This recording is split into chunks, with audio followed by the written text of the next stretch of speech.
inspire, action. Aujourd'hui, on découvre un peu le mystère, la signification des logos de recyclage. Vous savez, cette fameuse question « Et ça, je le mets où? C'est recyclable ou pas ?» Commençons par le plus connu, le éco-emballage. En fait, ce logo ne signifie pas du tout que c'est recyclable, je suis désolée, mais effectivement on le voit partout et à chaque fois les gens pensent vraiment que ça veut dire « Ah, c'est recyclable, regarde, il y a ce petit logo tout vert ».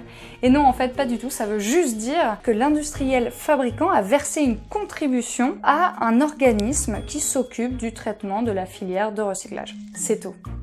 Ensuite, on découvre le ruban de Mobius, qui signifie que le produit soit est recyclable, mais attention, pas du tout qu'il sera recyclé, seulement qu'il est potentiellement recyclable, ou, et c'est là que c'est vraiment retors, qu'il contient une partie de recyclage. Par exemple, les yaourts contiennent une partie qui est recyclable, mais pas tout.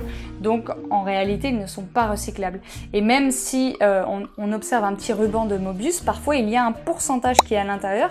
Ça veut dire que, par exemple, si on a une polaire qui est fabriquée avec 40% de bouteilles recyclées, on peut avoir le ruban de Mobius, et pourtant, cette polaire-là, elle, ne sera pas recyclable.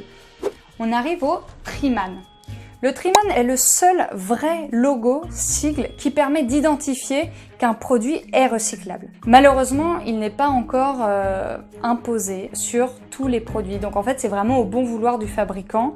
Mais effectivement, quand vous voyez ce sigle-là, ça veut vraiment dire que vous pouvez le trier. À côté du Triman, ou parfois en complément d'ailleurs, vous pouvez avoir le Triman et un autre logo qui va indiquer quelle est la filière de recyclage qui va pouvoir être utilisée. Et on peut retrouver des cycles comme par exemple le verre, l'aluminium ou les plastiques.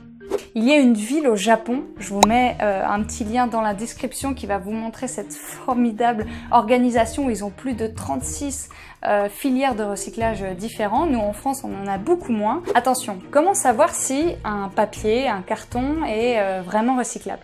Vous allez parfois trouver un petit logo et parfois même, encore mieux, trouver un logo qui dit que c'est compostable, c'est-à-dire que c'est un biodéchet. En revanche, il y a énormément de papiers qui ne vont pas l'être. Pourquoi? Parce qu'ils ont une fine couche, voire dans leur composition moléculaire, un petit peu de plastique. Alors, comment savoir? C'est très compliqué, mais une des manières qu'on utilise le plus souvent, ça va être de déchirer en fait un petit bout de ce papier et de voir si ça résiste ou si ça fait une déchirure nette comme du papier.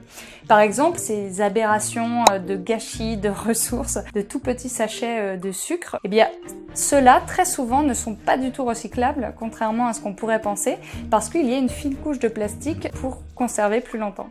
Sur les 7 grands types de plastique qu'on remarque à ce logo, seulement 3 sont recyclables en fait. Le 1, le 2 et le 3. Et encore, on répète, seulement recyclable une fois en général.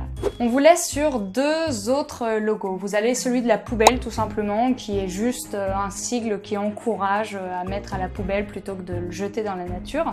Et sinon, vous avez 2 sigles qui sont très importants, qui montrent qu'on ne peut pas mettre ce déchet dans une poubelle commune, par exemple pour les piles ou pour des choses qui sont vraiment dangereuses, vraiment toxiques et qui nécessitent d'intégrer une filière très particulière. Voilà, j'espère que cette vidéo vous aidera à mieux trier vos déchets, ceux qui restent, parce que le meilleur déchet est celui qui n'existe pas, ceux qui ne rentrent pas dans, par exemple là, mon unique bocal de déchets qui ne sont ni compostables ni recyclables.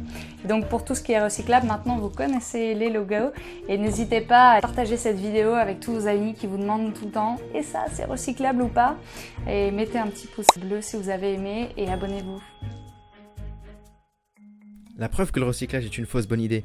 On lui a collé un pléonasme de la plus solide espèce de langue de bois, le tri sélectif.